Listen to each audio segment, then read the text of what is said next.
paano tanggalin ang mga ads na biglang lumalabas sa screen ng ating cellphone once na meron tayong gustong buksan na apps. May nag-comment po kasi nito guys sa ating comment section. Ito po ang comment niya.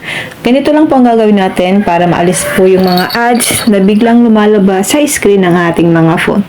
I-try nyo po ito guys. Baka meron din po sa settings ng inyong phone at mabawasan po natin yung mga lumalabas na ads or maalis po natin ang mga ads na biglang lumalabas sa screen ng ating phone. Kung sa Facebook po or YouTube, natural po talaga guys na meron pong ads na lumalabas dyan. Kasi po, dyan po kumikita ang isang content creator. Okay? Ngayon guys, open lang natin ang phone settings. Yung po ituturo ko ngayon ay yung mga ads na biglang lumilitaw sa screen ng ating phone. Yon. Open po natin ang phone settings. Dito, tap lang natin ang connection and sharing. Then, hanapin po natin ang private DNS. Ang gamit ko po ay Oppo. At dito guys, meron tayo ditong tatlong choices na pwede po natin pagpilian. Yung off, auto, at yung specified DNS. So, itap lang natin ang specified DNS at itap natin itong DNS address. So, dito guys, ito po yung ilalagay nyo sa DNS address, dns.adgor.com. Then, itap nyo po ang save. Okay? Ngayon guys, open naman natin ang Google Chrome.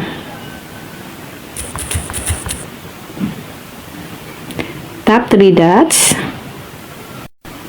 Tap Settings. Tap Site Settings.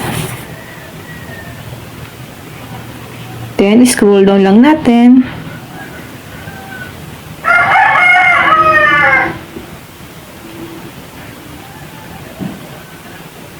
At dito po sa content, scroll down mo lang, may nakalagay dyan na pop-ups and redirects. Tap lang natin to.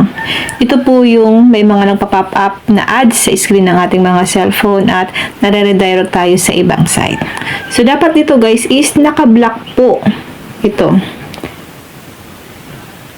Sites might send pop-ups to show ads or use redirects to lead you to websites you may not want to visit. So, dapat po piliin natin dito ang don't allow sites to send pop-ups and use redirects. Back lang natin ito.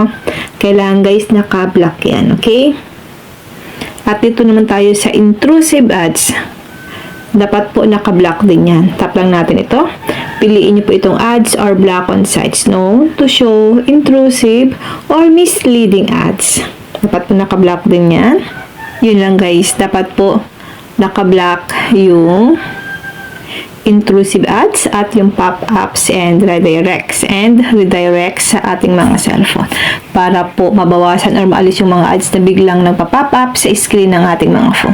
Yun lang guys, sana po may natutunan kayo sa aking video. Huwag nyo na pong kalimutan na i-follow ako at i-share ang ating video para malaman po ng iba kung paano po aalisin or babawasan yung mga nagpa-pop up na ads sa screen ng ating mga phone.